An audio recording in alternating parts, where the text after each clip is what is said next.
ಔಷಧ ಮಾರಾಟಕ್ಕೆ ಆನ್ಲೈನ್ ವೇದಿಕೆಗಳಿಗೆ ನೀಡಿರುವ ಅವಕಾಶ ಹಿಂಪಡೆಯುವಂತೆ ಆಗ್ರಹಿಸಿ ಮೇ 20ರಂದು ದೇಶಾದ್ಯಂತ ಔಷಧಿ ಅಂಗಡಿ ಮಾಲೀಕರು ಮುಷ್ಕರಕ್ಕೆ ಕರೆ ನೀಡಿದ್ದಾರೆ. ಲಕ್ಷಾಂತರ ಮೆಡಿಕಲ್ ಶಾಪ್ಗಳು ಬಂದ್ ಆಗಲಿದೆ.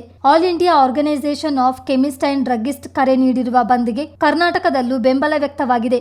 ಕೋವಿಡ್ ಸಾಂಕ್ರಾಮಿಕದ ಸಮಯದಲ್ಲಿ ಔಷಧಿಗಳನ್ನು ಆನ್ಲೈನ್ ವೇದಿಕೆಗಳಲ್ಲಿ ಮಾರಾಟ ಮಾಡಲು ಕೇಂದ್ರ ಸರ್ಕಾರ ಅನುಮತಿ ನೀಡಿತ್ತು. ಪ್ರಸ್ತುತ ಆನ್ಲೈನ್ ಔಷಧಿ ವೇದಿಕೆಗಳು ಅಗ್ಗದ ದರದಲ್ಲಿ ಮನೆ ಮನೆಗೆ ಮೆಡಿಸಿನ್ ತಲುಪಿಸುತ್ತಿದ್ದು ಮೆಡಿಕಲ್ ಶಾಪ್ಗಳ ವ್ಯಾಪಾರಕ್ಕೆ ಹೊಡೆತ ಬಿದ್ದಿದೆ. ಹೀಗಾಗಿ ಸರ್ಕಾರ ಔಷಧಿಗಳ ಆನ್ಲೈನ್ ಮಾರಾಟ ಆದೇಶವನ್ನು ವಾಪಸ್ ಪಡೆಯಬೇಕು ಎಂಬುದು ಮೆಡಿಕಲ್ ಶಾಪ್ ಮಾಲೀಕರ ಬೇಡಿಕೆ. ಸಣ್ಣ ನಗರ ಪಟ್ಟಣಗಳಲ್ಲಿ ಸ್ಥಳೀಯ ಮೆಡಿಕಲ್ ಅಂಗಡಿಗಳೇ ಮುಖ್ಯ ಔಷಧ ಮೂಲವಾಗಿರೋದ್ರಿಂದ ಮುಷ್ಕರದ ಬಿಸಿ ತಟ್ಟುವ ಸಾಧ್ಯತೆ ಇದೆ. ಇತ್ತೀಚಿನ ದಿನಗಳಲ್ಲಿ ಈ ಪೋರ್ಟಲ್ಗಳಲ್ಲಿ ಆರ್ಟಿಫಿಷಿಯಲ್ ಇಂಟೆಲಿಜೆನ್ಸ್ ತಂತ್ರಜ್ಞಾನ ಬಳಸಿ ನಕಲಿ ವೈದ್ಯರ ಪ್ರಿಸ್ಕ್ರಿಪ್ಷನ್ಗಳನ್ನು ಸೃಷ್ಟಿಸಿ ಔಷಧಿಗಳನ್ನು ಪಡೆಯಲಾಗ್ತಿದೆ ಎಂಬ ಆತಂಕ ವ್ಯಕ್ತವಾಗಿದೆ.